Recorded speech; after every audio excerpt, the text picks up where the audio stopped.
시작. 나오미의 남편 엘리멜렉의 친족으로 유력한 자가 있으니 그의 이름은 보아스더라. 자, 인류의 역사는 이제 두 가지의 길로 이렇게 이어져 가고 있습니다. 그래서 내가 어느 길에 서 있는가 그것을 봐야 되겠는데요. 하나님께서 한 인생을 선택하시고 그 인생과 딸려 있는 가족을 선택해 가시는 그런 과정 중에 보면은 어떤 사람들은 하나님의 구원에 경륜하고 아무 관계 없는 그런 인생을 살다가 아무 뜻 없이 가는 사람들이 있습니다. 저는 그래서 창세기 7장을 읽다가 한 인간이 한 쓰레기처럼 그냥 한 먼지처럼 한 흙처럼 사라지는구나 그런 생각을 할 때가 있었는데 창세기 7장 4절을 제가 읽어보니까 그 노아 시대 때 하나님이 하나님을 잘 안 믿는 사람들을 그냥 한꺼번에 다 쓸어버리셨다 그런 단어가 나와요. 그래서 그 노아 시대 때 하나님을 믿으라고 노아가 그렇게 복음을 전했는데 그것을 따라하지 않은 사람들이 그냥 하나님께서 쓸어버리게 되는 쓸어버림을 당하는 사람들 어떻게 그랬을까? 어떻게 하나님이 그들을 쓸어버렸을까? 그 쓰레기를 버리듯이 그냥 먼지, 그냥 흙덩어리를 버리듯이 이렇게 쓸어버리셨다. 그런 인생 속에 우리가 혹시 속해 있는 건 아닌가? 굉장히 긴장하게 되고 굉장히 많은 생각을 하게 됩니다. 성경에 보면은 하나님은 하나님의 경륜이라고 하는 것은 어떤 인류를 구원해 가기 위해서 어떤 사람에 대해서 이미 계획하시고 계획한 다음에 그다음에 다 준비해 놓으시고 준비해 놓은 사람은 어디에 태어나게 하냐 하니까 준비된 가정 안에서 태어나게 해 주셔서 준비된 가정 안에서 태어난 사람이 하나님이 예정하신 그런 일들을 하게 하시고 그래서 하나님은 그 가정에 또 그 한 사람의 사역을 통해서 하나님이 원하시는 수많은 사람들을 구원해 가시고 그런 걸 볼 수 있어요.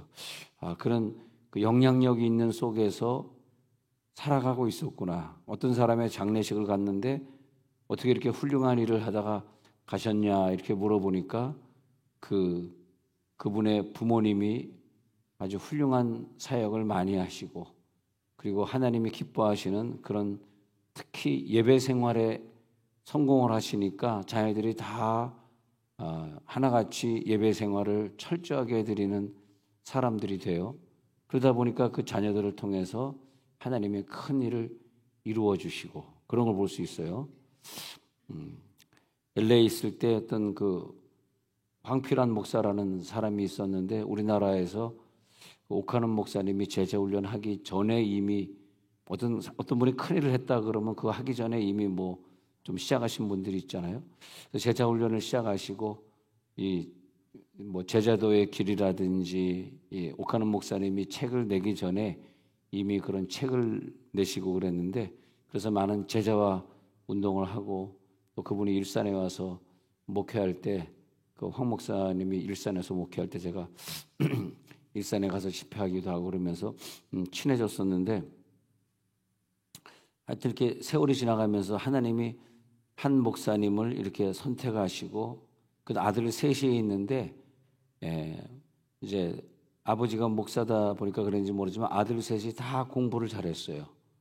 이제 좋은 대학 나오고 또 서울 의대 나온 아들은 지금도 병원을 하고 있고 다 잘하는데 그 중에 내가 볼 때는 이분은 정말 하나님이 근데 그 중에 아들이 하나 있는데 이게 총각 때 이렇게 하면서 그 어떤 이제 자매를 사귀게 됐어요. 근데 자매를 사귀게 됐는데 알고 봤더니 그 자매가 어떤 박 목사님이라고 하는 분의 딸이었어요. 그래가지고 그 자매랑 결혼하게 되고 이렇게 목사님 사위로서 살다가 됐는데 그 박 목사님이라는 사람이 누구냐 하면은 대신 측에서 제일 큰 교회 그리고 안양에서 제일 큰 교회는 새안양 교회. 근데 그 박 목사님이 좀 루게릭병이가 이 근육이 자꾸 이렇게 멈추는 그런 병이 돼가 좀 일찍 이제 입원을 해야 되기 때문에 좀 일찍 내려오시게 되면서 황필환 목사님 아들 황 목사님이 거기 담임 목사가 됐는데 그 세월이 이렇게 지나고 나서 보니까 왜 하나님이 얘를 이렇게 준비시켜서 가지고 어릴 때 목사님 가정에서 자라게 하시고 예배 생활을 철저하게 해드리는 모든 예배 참석하고 모든 예배 반주하면서 그런 과정을 왜 거치게 하셨어요? 이렇게 보니까 이 평촌에 있는 새안양교회가 교회도 뭐 몇몇 명 모이는 어마어마하게 큰 교회가 됐습니다만은 그런데 무엇보다 다른 게 부럽고 감사한 게 무엇보다 수많은 선교사님들 저번에도 모든 선교사님들을 다 불러드렸는데 거기 이제 우리 아들도 대신책 신학교를 안양에서 다니면서 그분의 그 새안양교회 기숙사를 공짜로 썼거든요. 공짜로 신학생은 공짜로 숙소를 줍니다. 그래가지고 공짜로 썼는데 무엇보다 그 선교사님들을 다 모셔가지고 나는 아니 거의 기숙사 방이 한 30개밖에 안 되는데 어떻게 이분들을 다 모실 수 있을까 걱정했는데 근데 그것이 아니라 아주 초일류 호텔에서 다 선교사님들을 재워주시고 또 전액 다 몇 억이라고 하는 돈을 다 도네이션 해가지고 그분들을 다 섬기는 것을 봤거든요. 그래서 최근에 그런 선교사 대회를 하는 것을 가서 보면서 저도 가서 또 만날 선교사님이 있으니까 가서 만나고 그렇게 하면서 세월이 이렇게 지나고 나서 보니까 왜 하나님이 이 사람을 이 가정에 태어나게 하시고 또 이렇게 믿음이 좋은 어머니 밑에서 자라게 하시고 저 살면서 그런 욕심이 있어요. 살면서 잠깐의 인생을 살다가 장례식하고 가지만은 정말 하나님의 그 원하시는 그 일을 위해 내가 준비된 인생을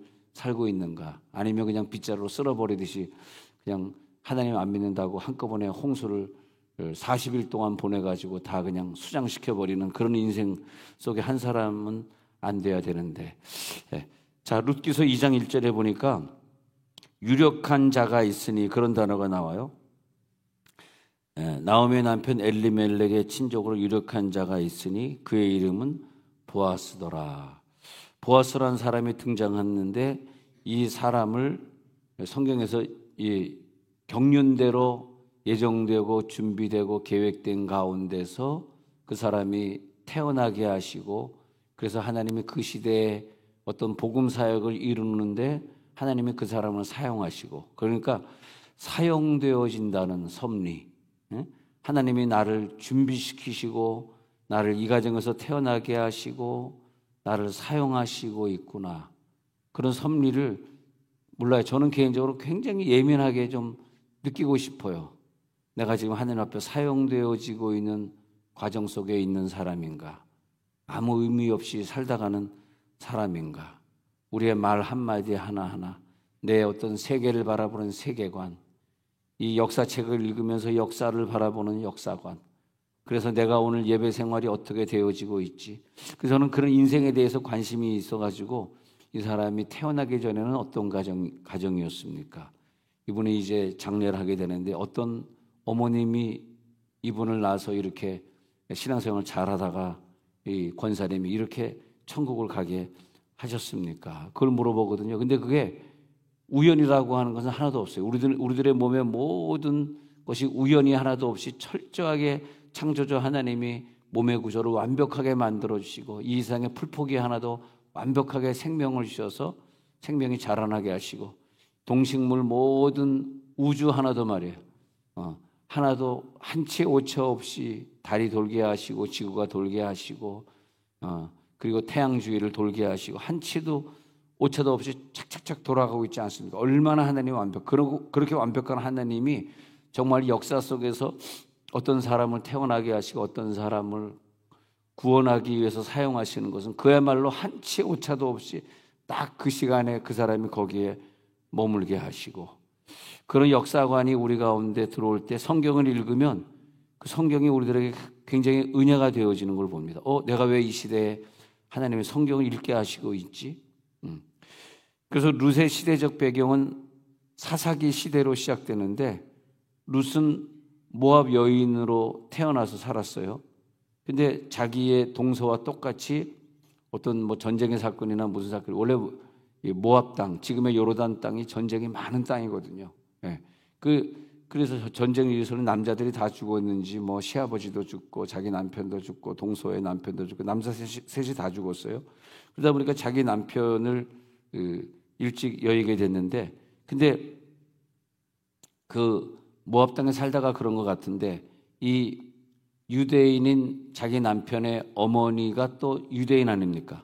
그래서 시어머니인 나오미, 유대인 나오미가 야 너희들 모압 여자니까 우리가 이사 와가지고 모압 땅에 와서 살다가 내 아들이 유대인인데 모압 여인하고 결혼해가지고 이렇게 주게 되었으니 너희는 너희 고향에 있어. 나는 그냥 유대 땅으로 돌아가야 돼 하고 돌려보내니까 동서인 오르바는 알겠습니다 하고 자기의 모압 땅으로 돌아가는데, 근데 이상하게 룻은 여기에서 어머니 하나님이 나의 하나님이고 저는 효도를 할 겁니다.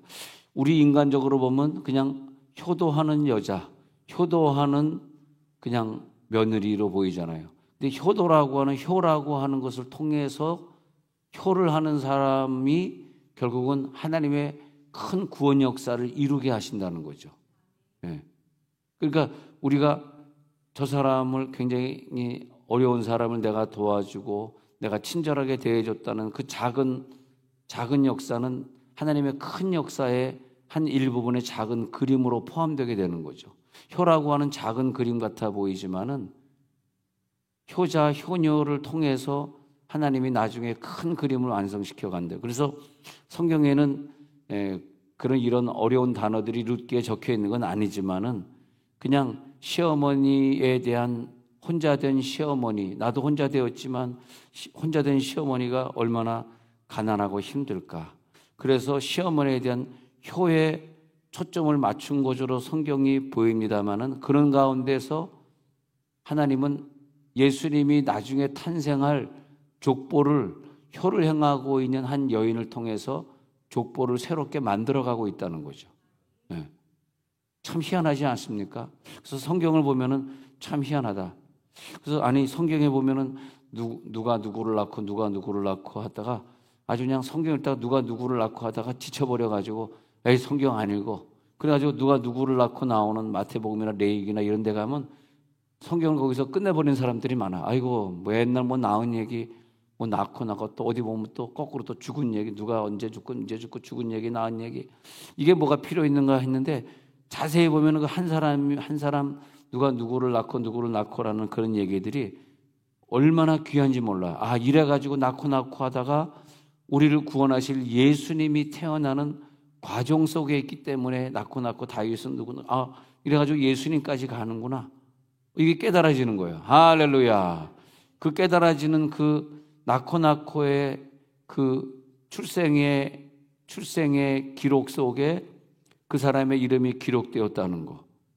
그래서 우리들의 인생은 한마디로 누군가 우리 이후에 내 몸에서 태어날 뭐 5대째, 10대째 내가 태어날 그분들의 얼굴은 내가 보지 못하지만 그분들의 족보를 만들기 위해서 나를 누구와 결혼하게 하시고 그래서 나중에 누구의 조상이 되게 하시고, 때로는 내가 자녀를 못 낳았을 경우에는 많은 사람들을 선교하고 많은 제자들을 양육해가지고 영적인 자녀들 이상에 많이 낳게 하시려고 하는 그 계획 속에서 나를 제자 훈련시키시고 이렇게. 그래서 하나님은 그리스도의 족보를 만들으셔야 되기 때문에 그렇게 효를 행하고 열심히 있는 자가 선택되어지고 그가 계획되어져 가지고 룻이라고 하는 여자를 통해서 다윗의 집안의 문을 열게 되고, 룻이라고 하는 축복의 근원을 통해서 나중에 축복의 통로가 생기게 되고, 비록 룻은 자기의 남편을 잃었고 시어머니 나오미를 모시고 베들레헴에 오게 되지만, 그리고 또 거기서 생계가 어렵다라고 하는 거. 내가 왜 생계가 어려워? 내가 왜 돈이 없어? 라고 하는 그것도 하나님의 경륜 속에서는 족보를 만들어 가시는 과정이더라고요. 하나하나가 어려우니까 남의 집에 가서 이제 그지가 됐으니까 이삭을 주어야 되잖아. 이삭을 주어 가지고 자기 시어머니를 복양을 해야 되잖아. 시어머니가 남편이 없으니까 얼마나 힘드시겠어요. 예. 그래서 이삭을 줍다가 만난 사람이 보아스 아닙니까? 그러니까 그 만남이라고 하는 게 항상 만남을 통해서 내 인생이 확 바뀌어버리기 때문에 하늘에서 준비한 만남인가? 내가 만나고자 하는 사람은 하나님께서 어릴 때부터 신앙생활을 준비하신 분인가? 이런 부분이 참 중요하더라고요. 또 우리들이 자라면서 우리의 아들이 갑자기 어머니 나 이제 좀 공부도 안 되고 그래가지고 내가 신학교 가고 싶어요. 이런다고 가정해봐요. 그럼 왜 갑자기 내 아들이 일반 직장을 관두고 신학교를 간다는 거지? 그러면 빨리 내 족보가 예수의 족보 안에 있는 룻의 족보 안에 있는 가정은 아닌가? 이걸 한번 생각해 볼 필요가 있어요. 그래서 그 족보 안에서 하나님의 구원의 경륜을 내가 이루어야 되는가? 그러면 난 그동안 별로 기도 생활 안 하고 예배 생활 안 한 사람인데 내 아들이 신학교를 간다 그래? 그러면 내 족보는 이 수많은 영혼들을 구원하고 또 우리 아들이 선교사로 떠나겠다고 이제 신학교 마치면 선교사로 떠나겠다 그러니까 우리 가정은 선교사의 가정이었구나. 내가 이걸 몰랐네. 이제부터라도 그 족보에 내가 들어가는 사람이 돼야지 해가지고 그 어머니가 열심히 기도해가지고 그래가지고 하나님의 사람을 잘 신학교를 졸업하게 해가지고 훌륭한 선교사로 만들어 놓은 간증이 있어요. 그래서 그 아들이 신학교 갔게 하는 한때부터 온 가족의 신앙이 달라지고 예배 잘 안 드리던 가정이 뭐 수요 예배든 새벽 예배든 막 나와서 드리면서 그래서 결국은 그 아들을 위해 어머니가 평생 기도하는 어머니가 되니까 이제 깨닫게 되는 거죠. 우리 아들이 20대에 신학교 간다 그런 것이 결국은 이 60대 된 어머니의 그 큰 믿음이 생기는 데 도움이 되었구나. 하나님도 이렇게 나의 인생을 만들어 가는구나. 그래서 저 사람과 나와의 만남은 이미 조상 때부터 저 사람의 영혼을 준비시키셔가지고 그 갖다가 예비하신 만남이었더라. 왜 하필 그 집에 가서 이삭을 죽게 해가지고 보아스를 만나게 되었는가? 그리고 이제 보아스와 룻 사이에서 태어난 사람이 재혼해서 이제 남편이 죽었으니까 재혼했죠. 그래서 룻의 재혼을 통해서 보아스를 통해서 만난 사람이 오벳이라고 그러는데 그 오벳을 낳게 되고 오벳은 손자 그다음에 이제 룻의 손자인 이새가 태어나요. 그다음에 그 증손자인 이새의 아들 다윗이 태어나요. 이렇게 태어나요. 그러면서 손자 이새 그 아들 다윗 그리고 다윗이 왕이 되어가지고 이스라엘의 별이 돼요. 그런 다음에 그 후손 중에 예수가 태어나요. 얼마나 이것이 착착착 진행되어 가는지. 그런데 또 보아스와 룻의 그런 관계에서도 보면은 보아스는 또 어떻게 태어난 것이지? 그걸 볼 수 있어요. 자, 여기 성경을 한번 찾아보도록 하겠습니다. 그래서 마태복음 1장 15절에 한번 가서 볼게요. 마태복음 1장 15절 제가 한번 펼쳐보도록 하겠습니다. 마태복음 1장 15절에 가가지고 엘리웃은 엘르아사를 낳고 엘르아사는 mat단을 낳고 mat단은 야곱을 낳고 야곱은 마리아 이러면서 계속해서 이어져 가면서 마리아의 남편 요셉을 낳았으니 하면서 요셉이 태어나서 그리스도라 칭하는 예수가 나시더라. 예수에게 이렇게 이어지고 있구나. 참 희한한 일이다. 결국은 예수를 낳기 위해서 보아스와 그다음에 룻이 만나게 되는 거예요. 다윗을 낳고 하면서 다윗의 집안에서 흐르는 피로써 낳고 하다가 예수가 나타나게 되는구나. 그러면 보아스와 룻 사이에서 오벳을 낳고 그래서 예수님의 신랑의 족보, 예수님을 낳는 그 아버지의 족보, 그 다음에 예수님 낳는 어머니의 족보 두 가지 족보가 나와요. 또 마태복음 1장 5절에 가서 보면 살몬은 라합에게서 보아스를 낳고 보아스는 룻에게서 오벳을 낳고 오벳은 이새를 낳고 이렇게 나와요. 그러면 살몬은 라합에게서 보아스를 낳고 이렇게 되는데 이 라합이 누구냐 하면 1장 5절에 보면은 이 라합이 누구냐 하면 여리고에 있었던 성경에 기생이라고 나오는데 그 당시에 기생은 좀 요즘 시대처럼 뭐 몸파는 사람들이 있습니다만 그런 것이라기보다는 기생은 어떤 여인숙의 주인이라고 해석을 볼 수 있는데, 하여튼 그런 게 그렇게 뭐 좋은 직업은 아니었던 것 같은데, 좋은 직업은 아니었는데 그 여리고의 정탐꾼을 만나게 돼가지고 그분들을 숨겨주게 돼가지고 다른 사람들은 다 멸절할 때에 빨간 줄을 들이오라 해가지고 그 집에 있는 친족들만 하나님이 살려주셔서 구원을 받아요. 그래가지고 나중에 이 라합, 성경에 보면 기생이라고 나오는 이 라합이 살몬하고 결혼을 해요. 살몬하고 결혼했는데 보아스가 거기서, 보아스라는 아들이 나오게 되는데, 이 보아스를 아까 처음에 읽어드릴 때 룻기서 2장 1절에 보면은 보아스는 유력한 자, 그래서 유력한 자가 태어나요. 유력한 자가 무슨 뜻이냐면 하나님께서 예정하시고 하나님이 그를 통해서 구원의 사역을 이루고자 하는 자가 태어나게 하시고, 여러분 다른 건 모르지만 태어나고 그리고 죽고 하는 그런 과정에서 내가 부모를 만나가고 내가 자녀를 낳아가지고 자녀가 아주 굉장히 어릴 때부터 철이 들고 어릴 때부터 말씀과 기도 생활을 잘하고 이렇게 할 때, 와, 우리 가정이 이 자녀 한 사람을 통해서 이 족보가 빛나게 되잖아요. 어떻게 빛나냐 하니까 많은 영혼들을 구원하게 되는. 그래서 저는 새한양교회를 바라보면서 박 목사님이 일찍 르게릭병에 의해서 일찍 내려오게 하시고 황필환 목사의 아들이 저 집에 사위가 돼가지고 그래서 그 교회 담당하게 하시고, 알고 봤더니 결국은 수많은 선교사를 섬기게 하려고, 수많은 신학생들에게 공짜로 밥을 먹이고 공짜로 기숙사를 제공하려고 하는 그런 계획 속에서 그것이 진행되어 간 거더라고요. 그래서 항상 우리는 내가 어떤 계획에 서 있는 사람이지, 내가 받은 연단, 내가 받은 경제적 고통, 그런 것들을 쭉 짜깁기를 해봐야 돼요. 그래서 큰 그림을 완성시켜 갑니다. 그 그림은 제목이 구원이죠. 구원. 하나님의 구속사역, 그 구원사역, 구속사역을 내가 이루어가기 위한 그런 만남이구나. 그 만남이 얼마나 중요합니까? 난 인생에서 만남이 제일 중요한 것 같아. 내가 누구를 만나서 어떤 사역을 이루어져 가고 있는가. 그 자기가 만난 사람을 보면 자기의 예정론을 알 수 있어야 돼.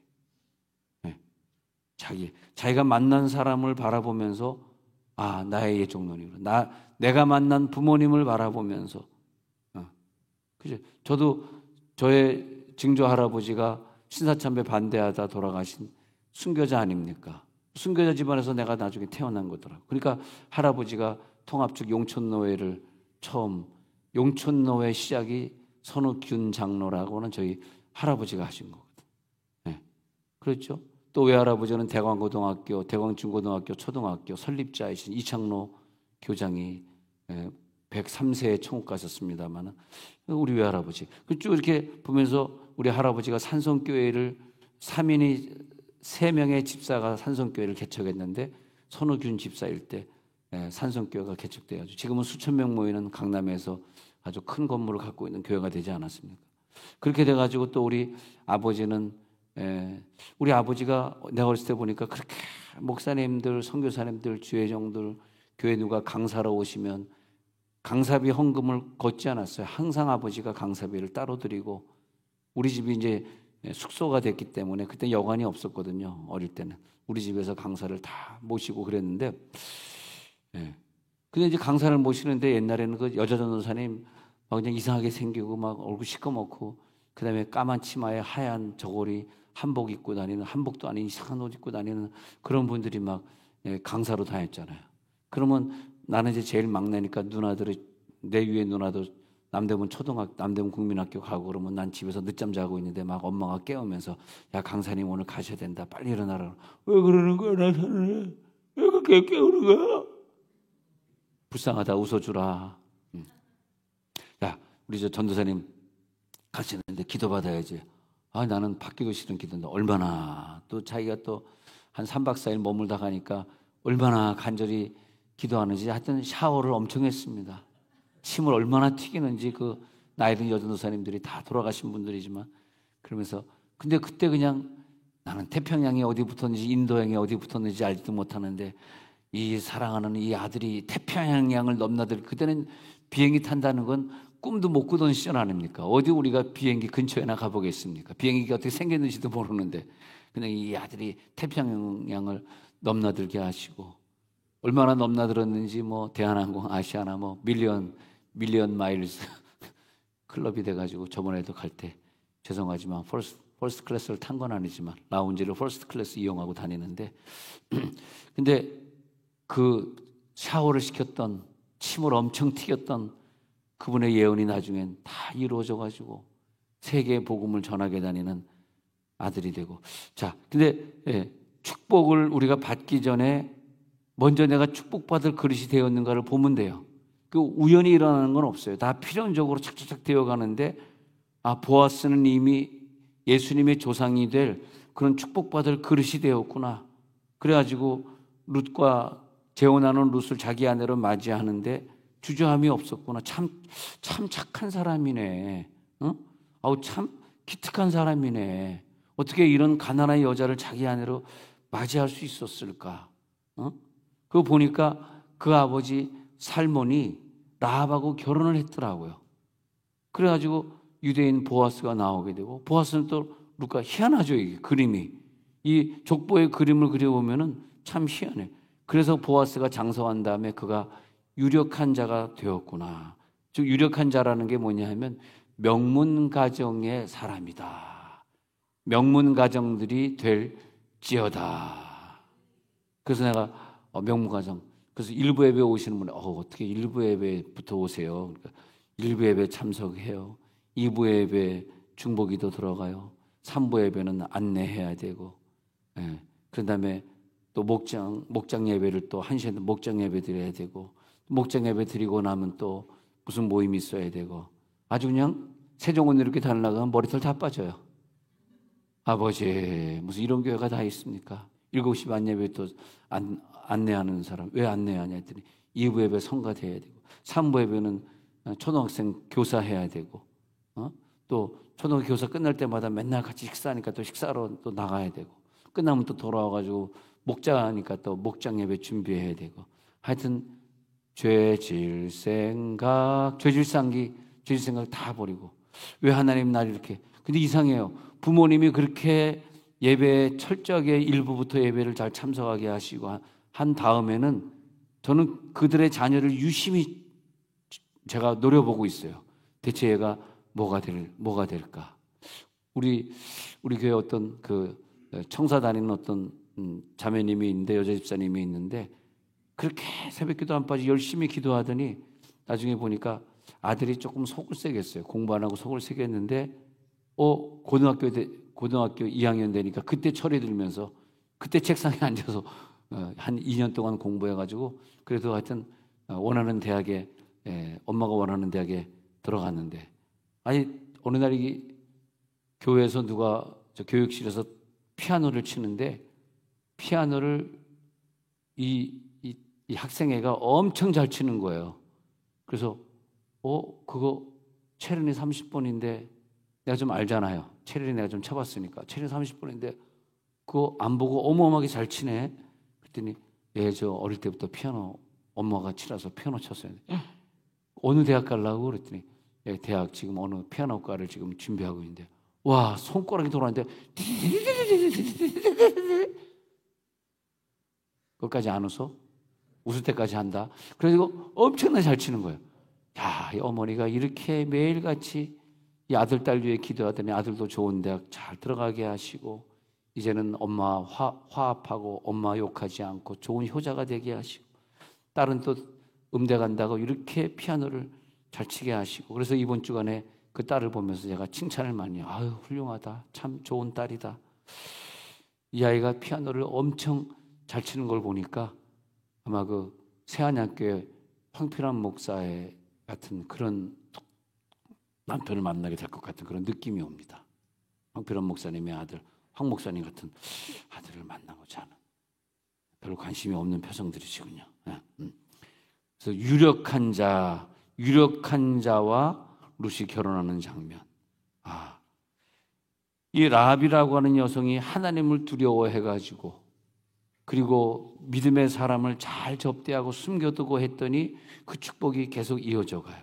마태복음 1장 1절에 보니까 아브라함과 다윗의 자손 예수 그리스도의 족보로 이어지면서 왜 아브라함과 다윗의 자손 예수 이렇게 쓰여 있을까? 한번 생각해 보세요.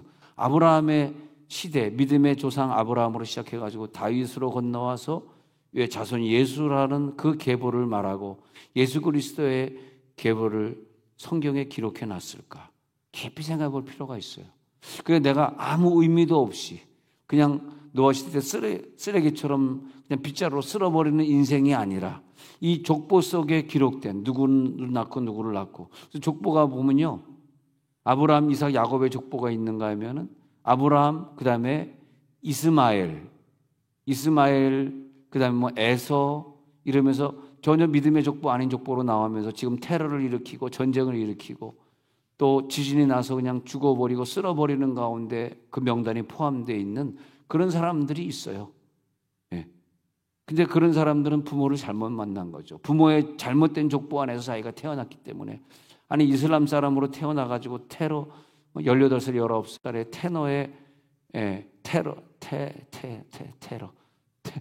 테러의 사람으로 자살해서 죽어야 되는 그 불쌍한 어린아이들은 웬 운명입니까?